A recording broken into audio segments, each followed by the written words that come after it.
Olá, sou a professora Joilma, da disciplina de inglês, e a nossa videoaula de hoje, nós iremos abordar os advérbios, que são usados com o present perfect, que nós já estudamos em aulas anteriores. Só para lembrar, o present perfect, ele é um tempo composto, ele é formado por has, have, mais o particípio do verbo principal.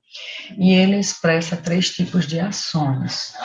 Uma ação que aconteceu em um passado indeterminado, uma ação que vocês começaram a fazer no passado, mas que ainda não terminou, que ela continua no momento presente, e para falar sobre ações repetidas no passado, isso aí vocês já viram. Então, vamos para os advérbios. Vamos primeiro para o just.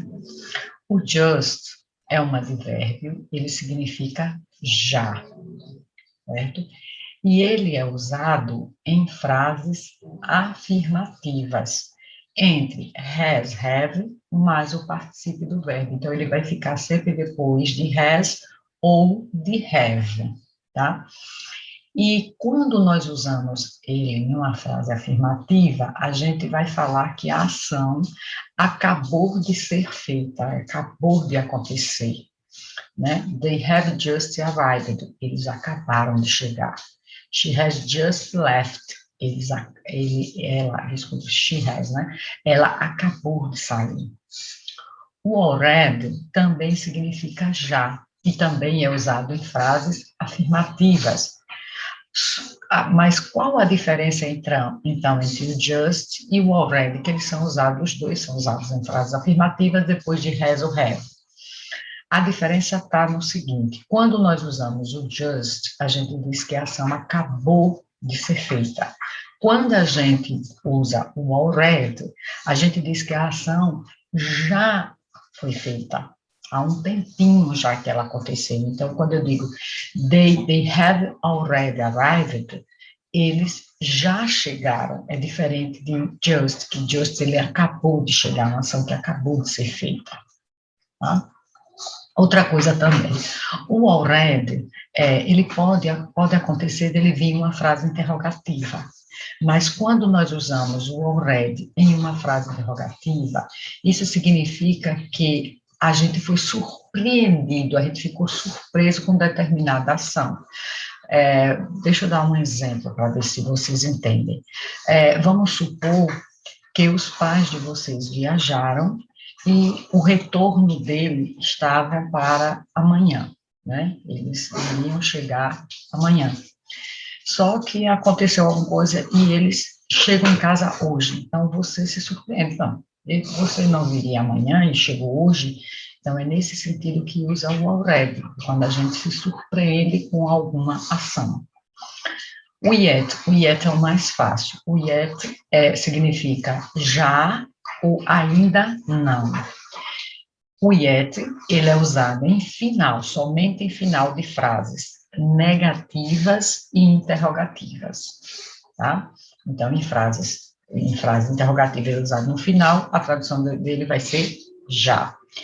E em frases negativas, a tradução dele vai ser de ainda não, mas também ele vem no final da frase. Então, have they arrived yet? Eles já chegaram, né? Então, veja que o yet está no final. Aí diz, no, they haven't arrived yet. Não, eles ainda não chegaram. Mas veja que está no final. No, not yet. Não, ainda não. Então, final de frases afirmativas, final de frases interrogativas e negativas. O ever significa já alguma vez, né? Ele expressa oportunidade de você ter feito algo no passado. Se você teve a oportunidade de ter feito alguma coisa no passado, ele é usado depois, ele é usado entre has e have, mais precisamente em perguntas, ele vai ser usado logo depois do sujeito. Tá? Então, have you ever been to Bahia?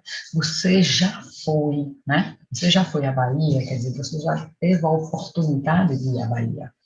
Então, veja que o ever, ele está na fase interrogativa, mas depois do sujeito que é you. Agora, o ever, ele pode ser usado em frases afirmativas, mas ele só vai poder ser usado em frases afirmativas se na frase tiver algum adjetivo no superlativo. E como é que eu sei que um adjetivo está no superlativo, se vocês estão esquecidos? Quando tem a terminação EST, né? O adjetivo ele termina em EST, ou então se tiver o the most.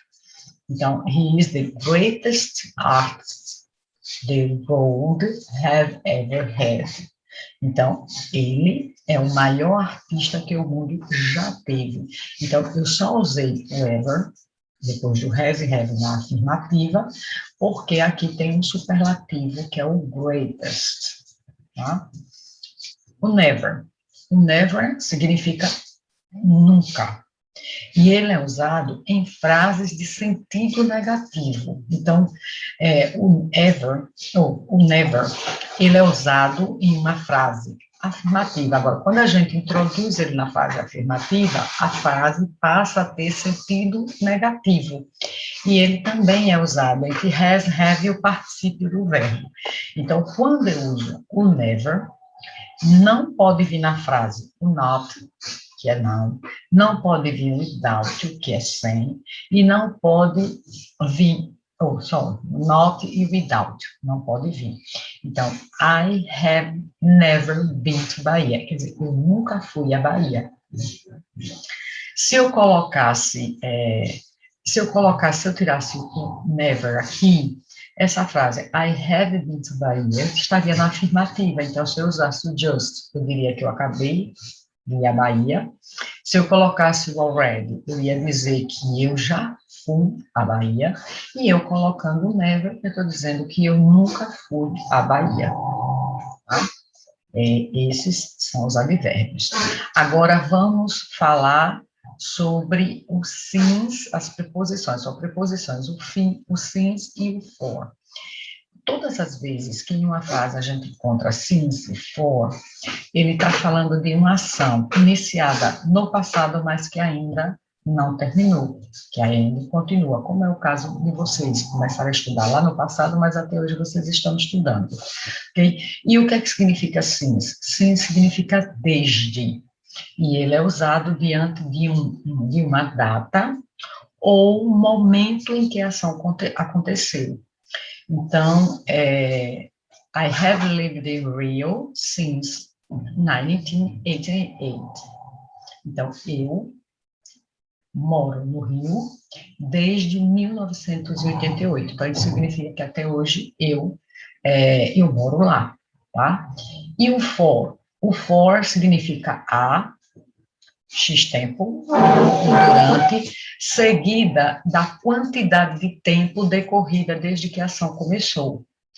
Então, para você diferenciar o uso do for e do since, eu sempre peço ao aluno que lembre do seguinte: sempre que depois do local onde vocês irão usar a preposição for e since, tiver qualquer número cardinal, one, que é two, que é dois, three, que é três, four, que é quatro, five, que é cinco, enfim, qualquer número cardinal, ou então se vier essa palavra main, ou então se vier o a, que é um artigo definido, mas que tem, que expressa a quantidade, que é um and, também é um artigo definido, que significa um, a gente usa o for. Não teve nenhum número, nem many, nem a e nem n, a gente vai usar o since. É essa a diferença. Veja, I have lived in Rio for 10 years. 10 é um número, por isso que eu usei o for. Tá? Tirando o número, ano 1988, 1920, ou 1920, 1930, enfim. Quando é ano, é since, mas não foi ano e está representando um número cardinal, você usa o for, ok? Bem, gente, eu quero que vocês respondam a atividade da página 137, 138. Tem esse texto aí, e ele pede o seguinte na sétima questão com relação a esse texto. Por que o present perfect é usado no texto? Escolha, você vai marcar A ou B e escreva a resposta no seu caderno. A letra A, para se referir a ações concluídas que aconteceram em um momento específico no passado. A gente usa present perfect para falar sobre um momento específico no passado. B, para se referir a ações que aconteceram durante um período de tempo com consequências no presente, né? Veja que aqui tem o since, ó, tá? Então, o since, quando em um texto eu tenho since, eu tenho for, ele fala sobre que tipo de ação, né? Aí você vai marcar o A ou o B. Oitavo, com base no texto, escolha o item correto que responda a cada pergunta abaixo. Escreva as respostas no seu caderno. Aí tem assim: Have the cold wars of Earth, deep ocean, warmed miserably since 2005? Aí você vai responder se yes, they have, ou no, they haven't, com relação ao texto. Letra B. Has global warming shown in recent years? Você olha lá no texto. Se sim, você vai marcar yes, it has, ou no, it hasn't. Nono, volte ao exercício 8 e concentre-se na pergunta. Qual é a estrutura das frases interrogativas no tempo present perfeito, que é o present perfect? Escolha A ou B e escreva a resposta no seu caderno. Qual é a estrutura? Como é formado o present perfect?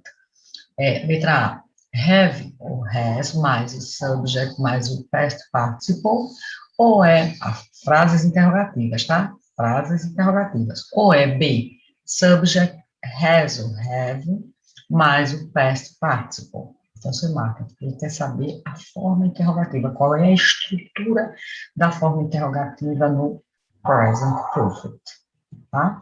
Bem, gente, finalizamos nossa videoaula por aqui. Qualquer dúvida, tentem tirar com o professor na sala de aula ou comigo, tá? Um forte abraço e até a próxima aula, se Deus permitir.